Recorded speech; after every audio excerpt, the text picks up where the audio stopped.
Recently married to my husband Scott, I found myself acquainted with a new addition to the family, my sister-in-law, Abigail. Yet, amidst the honeymoon glow, a strange call from her interrupted the tranquility. "Len, are you there?" she asked. Though I was listening, her words seemed to dance away from comprehension. "Okay, one more time," I requested. "Your cruiser crashed into an iceberg." "Yep, that's the gist," Abigail confirmed, her tone teasingly light. Perplexed, I attempted to untangle this bizarre tale. Firstly, I didn't own a cruiser. Secondly, what iceberg?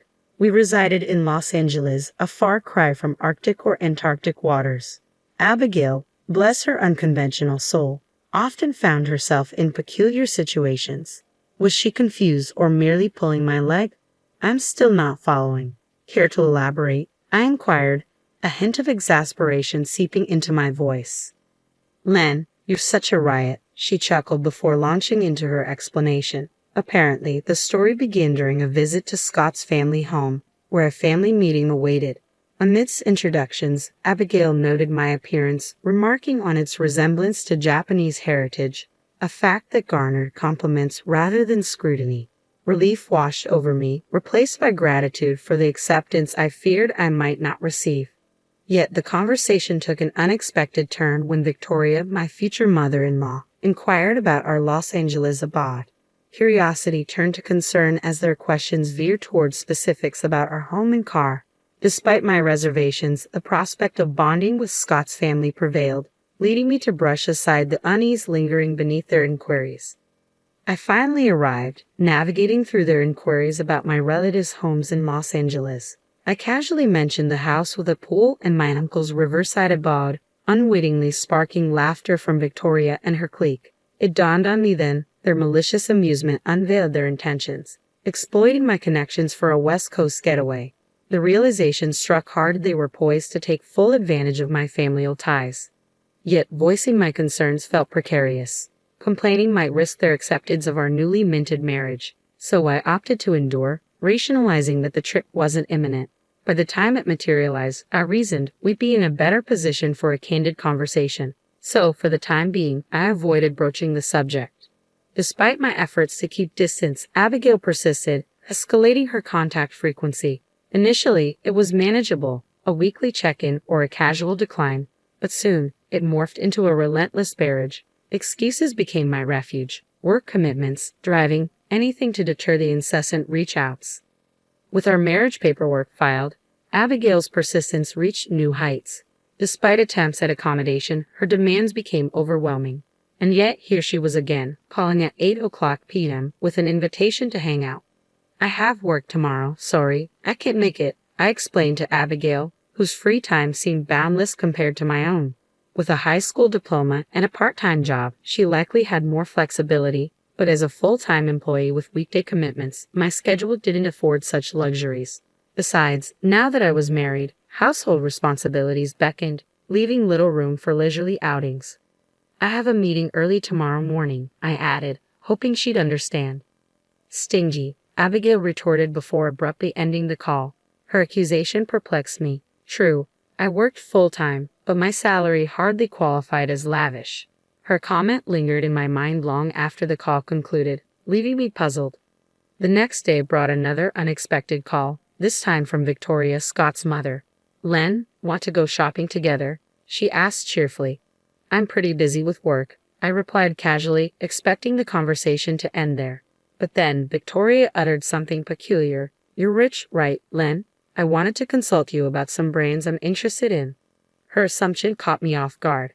"I'm not rich," I replied, my confusion mounting.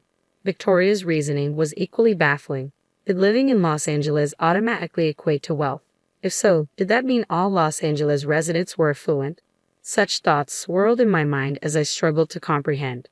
"Sorry, did you just say something about being rich?" I questioned, seeking clarification.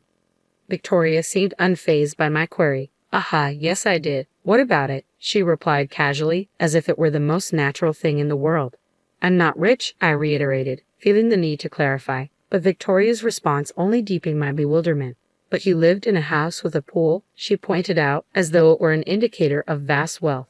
Her words left me speechless. As I sighed in exasperation, Victoria seemed to realize her mistake. "Sorry, it was just a misunderstanding," she apologized, though her assumption still hung heavily in the air. With those words, Victoria abruptly ended the call, leaving me utterly puzzled. What was that all about? No matter how much I mulled it over, the answer remained elusive. Seeking clarity, I confided in Scott, who took it upon himself to confront Victoria and Abigail on my behalf. According to Scott, here's what had transpired. Upon learning that I resided in Los Angeles, particularly in a house with a pool, Victoria and Abigail jumped to a conclusion. Beverly Hills. In their minds, Beverly Hills equated to wealth, and by extension, so did I. While it wasn't unreasonable to associate affluence with Beverly Hills, their assumption was flawed. I lived in Los Angeles, not Beverly Hills. Yet they clung to their belief, probing me with questions about my home. Though I found their inquiries odd, I couldn't bring myself to fabricate a falsehood, unwittingly feeding into their misconceptions. While a house with a pool might be commonplace in California, it was almost unheard of in Birmingham, where I hailed from. It seemed Victoria and her entourage had misunderstood, thinking I was wealthy. Perhaps they saw my marriage as an opportunity to reap monetary benefits.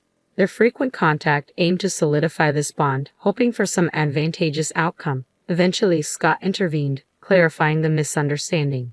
However, Victoria and her cohorts seemed disgruntled by the revelation. Perhaps they harbored visions of luxurious trips and nightly revelries, only to have their hopes dashed. Despite their disappointment, it was a relief that the misunderstanding had been cleared up. Sometime later, the dust settled and the incident faded into memory. When I broached the topic of wedding plans with Victoria's family, I couldn't help but wonder how they'd react if the misunderstanding persisted.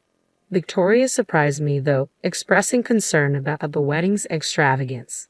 "What kind of wedding are you planning?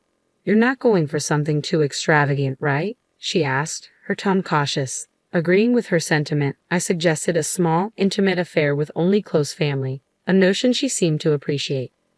Her concern was a welcome contrast, but Abigail remained somewhat aloof, casting doubt on our relationship. Her lack of participation in the wedding discussions was disappointing, yet our plans pressed forward nonetheless.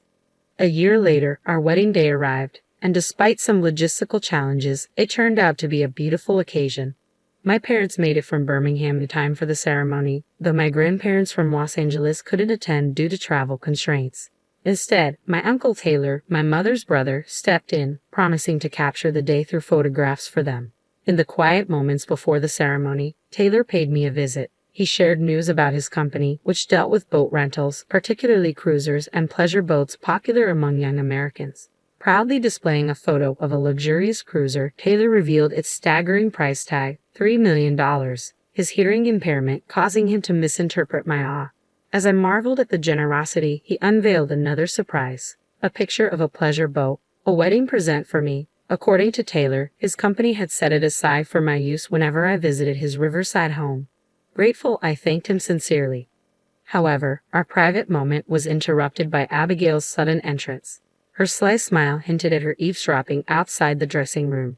Realizing she had overheard, I hesitated, knowing she'd likely insist on joining any boat excursions. Reluctantly, I acknowledged her presence, bracing myself for her inevitable inquiries about the newfound gift. "Taylor gave me a boat," I remarked, astonished by his generosity. Abigail's lack of enthusiasm was almost a relief. Taylor explained it was a second-hand boat from his company, a thoughtful gesture rather than disposing of it. Once Taylor left, I moved to the mirror to touch up my makeup. Catching Abigail studying the photo Taylor brought, I couldn't help but wonder if her disinterest was genuine. However, she vanished soon after, leaving me to ponder her motives. During our journey home, Victoria broached the topic of informing my grandparents about the marriage. Assuring her I had already done so, she suggested a visit, hinting at a family trip to the West Coast. Despite my reservations, Victoria persisted, revealing that Taylor had expressed his desire for us to visit. Although I doubted Taylor had heard Victoria's suggestion, I declined, not wanting to impose on him. Victoria's sudden change of demeanor, expressing concern for my grandparents, made it hard to refuse. Eventually, pushed by Victoria's persistence, we agreed to combine the trip with our honeymoon. Despite my initial reluctance, I found myself looking forward to reuniting with my grandparents and exploring the West Coast. With a positive mindset, I embraced the upcoming adventure, determined to make the most of it. Several months after the wedding, we embarked on our journey to the West Coast, utilizing our summer vacation for the trip. When I explained the situation to Taylor, he readily agreed to host us. So, with Scott, Victoria, Abigail, and myself, we headed to Taylor's house in Los Angeles. Unfortunately, my father-in-law couldn't join us due to work commitments. Nevertheless, it marked our first family trip since tying the knot, and I was eager to use this opportunity to strengthen our bonds. Upon arrival, we spent the day joyfully reuniting with my grandparents and introducing Scott to them. I also introduced Victoria and Abigail, and we all enjoyed a family gathering.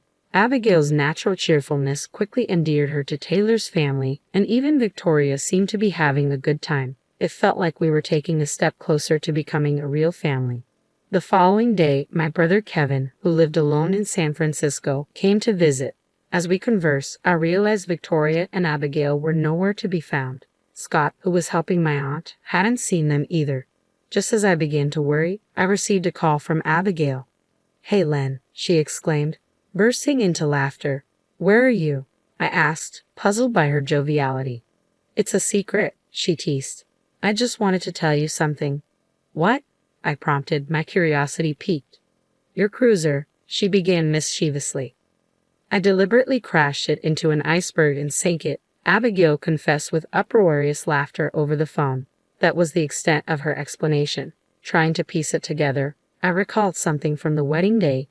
Taylor had gifted me a pleasure boat.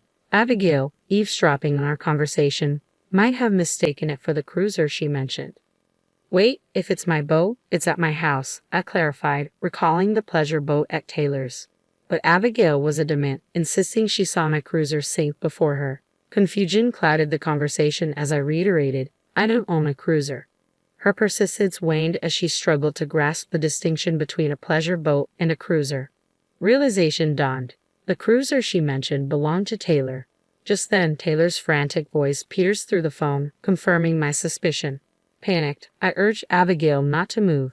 In Los Angeles, seeking a boat and fleeing was no trivial matter. As Abigail's sobs reached my ears, I realized the gravity of the situation. "Mom, help me," she pleaded desperately to Victoria, her voice trembling with fear. "I don't know, Abigail. You did it on your own. Help me." Taylor and Abigail seemed to pass blame back and forth. As long as they stayed put, I felt relieved. Hastily, I contacted Scott and made my way to the marina where Taylor's cruiser was docked. The marina was only a few minutes' drive away, but upon arrival, I found several police officers already on the scene.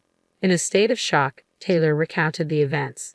Early that morning, Abigail and Victoria had requested to go on the cruiser, but their strong Alabama accent made their English difficult to comprehend. Taylor assumed they wanted to borrow the cruiser, which he found confusing given their pronunciation. Seeking Abigail's perspective, she explained, "I kept telling Taylor to let me on Len's cruiser." However, Taylor struggled to understand her. "You actually said that?" I questioned, puzzled. "Yeah, but he didn't quite understand me," Abigail admitted.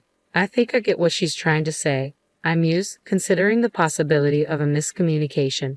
Checking with Taylor about what he heard, he clarified, "Lisa's cruiser."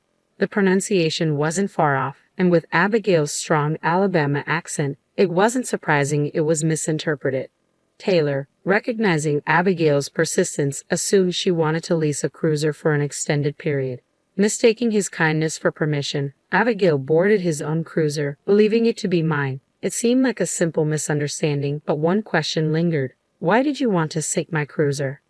Abigail's motive became clear. She believed I was hiding my wealth and sought revenge for what she perceived as a lie. While sinking a cruiser seemed extreme, it stemmed from her sense of betrayal. Still, questions lingered, and I confronted her about operating the cruiser without a license. "Had just kind of figured it out by watching Taylor," she admitted, a hint of guilt in her voice. According to Abigail, her intention was merely to cause a little trouble. However, her plan spiraled out of control when the cruiser moved unexpectedly, leading to its collision with the dock and subsequent sinking. Faced with a dire situation, she panicked and failed to call the police. Instead, She concocted a ludicrous story about hitting an iceberg, hoping to elicit a panicked response from me. Abigail's flawed reasoning stemmed from a Hollywood movie depicting a ship sinking after hitting an iceberg. Believing Hollywood filmed in Los Angeles due to nearby icebergs, she assumed their existence in the area.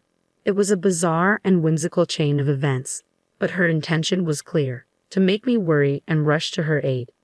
Scott scolded both Abigail and Victoria, and the matter was settled with repairs paid for by us. Despite Abigail's protests about her new job at a river cleaning company, it was a consequence of her actions. Meanwhile, Victoria's decision to work for Abigail's sake resulted in fewer contacts from her end. While I aimed to mend our relationships, it was essential for them to understand the consequences of their actions. As for Taylor's $3 million cruiser, I had yet to set foot on it, a lingering reminder of the turmoil caused by a simple misunderstanding.